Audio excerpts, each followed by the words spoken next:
Hello everyone, இது ஆக்சிபிரானா car case. நம்ம சைட்ல நிறைய வண்டிக்கு petrol to CNG and LPG conversion பண்ணிட்டு இருக்கோம். அந்த வரிசையில் இன்னைக்கு நம்ம கிட்ட என்ன கார் இருக்குன்னா டட்சன் கோ பிளஸ். ரொம்ப கம்மி பட்ஜெட்ல ஒரு 7 சீட்டர் காரு. இந்த காரை பத்தி பாக்குறதுக்கு முன்னாடி சிஎன்ஜி எல்பிஜி கன்வர்ஷன்ல நம்ம கஸ்டமர்ஸ் அடிக்கடி கேட்கக்கூடிய சில கொஸ்டின்ஸ்க்கு ஆன்சர் பண்ணிடலாம். ஆட்டோமேட்டிக் வெர்ஷன் கார்ஸ்க்கு சிஎன்ஜி கிட்ட போடலாமான்னு கேட்டீங்கன்னா எஸ், கண்டிப்பா போடலாம். ஹைவேஸ்ல போயிட்டு இருக்கும்போது எனக்கு கேஸ் காலி ஆயிடுச்சு, என்ன பண்றது அப்படின்னு கேக்குறீங்க. ரொம்ப சிம்பிள், நீங்க கேஸ் ஆஃப் பண்ணிட்டு பெட்ரோல டிரைவ் பண்ணிக்கலாம். அது மட்டும் இல்ல, இப்ப எல்லா பெட்ரோல் பங்க்ஸ்லயுமே வந்து கேஸ் ஸ்டேஷன் அப்கிரேட் பண்ணிட்டு இருக்காங்க. சோ கேஸ் காலி ஆயிட்டா என்ன பண்றது அப்படின்னு நினைச்சு நீங்க கவலைப்பட வேண்டாம். சிஎன்ஜி சிலிண்டர்ல எல்பிஜி ஆர் எல்பிஜி சிலிண்டர்ல சிஎன்ஜி மாத்து லோட் பண்ணலாமான்னு கேக்குறீங்க. கண்டிப்பா பண்ணவே முடியாது, பண்ணவும் கூடாது. ஏன்னா சிஎன்ஜி எல்பிஜி சிலிண்டர்ஸ் இது ரெண்டுத்துக்குமே வந்து மவுத் வேற வேற. ஸோ நீங்க லோட் பண்ண முடியாது. அந்த மாதிரி ட்ரை பண்ணி பார்க்கறதும் வேஸ்ட் தான். அப்புறம் ஒரு ஜென்ரல் இன்ஃபர்மேஷன், காருக்கு ஒன்ஸ் நீங்க சிஎன்ஜி கன்வர்ஷன் பண்ணிட்டீங்கன்னா ஸ்பார்க் பிளக் வந்து 12,000 கிலோமீட்டருக்கும் ஏர் ஃபில்டர் வந்து 5,000 கிலோமீட்டருக்கும் மாத்திருங்க. அப்படி மாத்திட்டீங்கன்னா உங்களுக்கு இன்ஜின் வந்து நல்ல லைஃப் வரும். இப்போ வீடியோக்குள்ள போகலாம். டட்சன் கோ பிளஸ் இந்த கார் வந்து ப்ரொடக்ஷன் ஸ்டாப் பண்ணிட்டாங்க. பட் இன்னும் நிறைய கார்ஸ் ஆக்டிவா ரன்னிங்ல தான் இருக்கு. யூஸ்டு கார்ஸுமே வந்து நல்ல மார்க்கெட் வேல்யூல போயிட்டு தான் இருக்கு. எர்டிகா, கியா கரன்ஸ், இன்னோவா மாதிரி இதுவும் வந்து ஒரு எம்யூவி டைப் வெஹிக்கிள். ஸோ இந்த காருக்கு தேர்ட் ரோ சீட்டை ரிமூவ் பண்ணிட்டு தான் நம்ம சிலிண்டர் வைக்க முடியும். இந்த காருக்கு நம்ம போட்டிருக்கிறது 65 லிட்டர் சிலிண்டர். 9.5 இருந்து 10 கிலோகிராம் வரைக்கும் நீங்க சிஎன்ஜி லோட் பண்ணிக்கலாம்.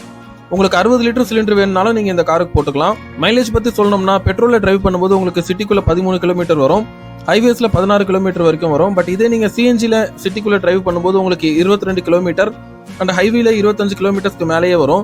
சிலிண்டருக்கு ஸ்டாண்ட்லாம் வச்சு நல்லா டைட்டா ஃபிட் பண்ணிருப்போம். ஸோ ஷேக்ஸ் அண்ட் மூவ்மெண்ட்ஸ் எதுவுமே இருக்காது. சிலிண்டர் ஃபிட் பண்ணதுக்கு அப்புறம் பூட் ஸ்பேஸ் எவ்வளவு இருக்கும்னா, தேர்ட் ரோ சீட் ரிமூவ் பண்ணிட்டதுனால நமக்கு பூட் ஸ்பேஸ் வந்து ரொம்ப தாராளமாவே இருக்கும். லேப்டாப்ல டியூனிங் ப்ராசஸும் செக் பண்ணியாச்சு, எல்லாம் டெஸ்டட் ஓகே. தென் வண்டிக்குள்ள பாத்தீங்கன்னா உங்களுக்கு இந்த கேஸுக்கான சுவிட்ச் மட்டும் வரும். கேஸ் கம்மியா இருந்தா நீங்க சுவிட்ச் ஆஃப் பண்ணிட்டு பெட்ரோலை டிரைவ் பண்ணிக்கலாம். கேஸ் ஃபுல்லா காலி ஆயிட்டா நீங்க சுவிட்ச் ஆஃப் பண்ணணும் கூட அவசியம் கிடையாது, அதுவே பெட்ரோலுக்கு கன்வெர்ட் ஆயிடும். இந்த டாட்சன் கோ பிளஸ் ஒரு manual transmission car. Gas filling valve உங்களுக்கு போனட்குள்ள வரும். நீங்க ஈஸியா சிஎன்ஜி லோட் பண்ணிக்கலாம். உங்களுக்கு போனட்குள்ள என்னென்ன இருக்கும்னா reducer, injector, map sensor, gas filter. இந்த கேஸ் ஃபில்டர் அவ்வளோ யாரும் வைக்க மாட்டாங்க. பட் நம்ம எல்லா கார்ஸுக்குமே வைக்கிறோம். ஏன்னா கேஸ்ல இருக்கிற சின்ன சின்ன டஸ்ட் பார்ட்டிகல்ஸ் எல்லாத்தையுமே ஃபில்டர் பண்ணி உள்ள போகாம தடுத்துரும். அந்த மாதிரி உங்களுக்கு போனட்குள்ள ஃபினிஷிங்கும் வந்து பக்காவா இருக்கும். ஒயர்ஸ்லாம் வந்து எங்கேயும் கச்சாமுச்சான்னு இருக்காது. எல்லாமே ஸ்லீவ் போட்டு ப்ராப்பரா அரேஞ்ச் பண்ணி தான் வைப்போம். நீங்க உள்ள பாத்தீங்கன்னா நீட் அண்ட் கிளீனா இருக்கும். இந்த மாதிரி உங்க காருக்கும் சிஎன்ஜி ஆர் எல்பிஜி கன்வர்ஷன் பண்ணோம்னா உடனே நம்ம நம்பருக்கு கான்டாக்ட் பண்ணுங்க. நம்ம சைடு சென்னை அனகாபுத்தூர்ல தான் இருக்கு. கூகுள் ஆக்சிபிரானா கார் கேஸ்னு டைப் பண்ணீங்கன்னா நம்ம ரிவ்யூஸ் நீங்க செக் பண்ணிக்கலாம். 100க்கும் மேல பாசிட்டிவ் ரிவ்யூஸ் இருக்கு. சிஎன்ஜி எல்பிஜி கன்வர்ஷன்ல எந்த டவுட்ஸ் இருந்தாலும் கமெண்ட்ல கேளுங்க, நாங்க ரெஸ்பாண்ட் பண்றோம். நம்ம சேனலை சப்ஸ்கிரைப் பண்ணி நம்ம கூட கனெக்ட்ல இருங்க. அடுத்த வீடியோல சந்திக்கலாம். தேங்க்யூ, பாய்.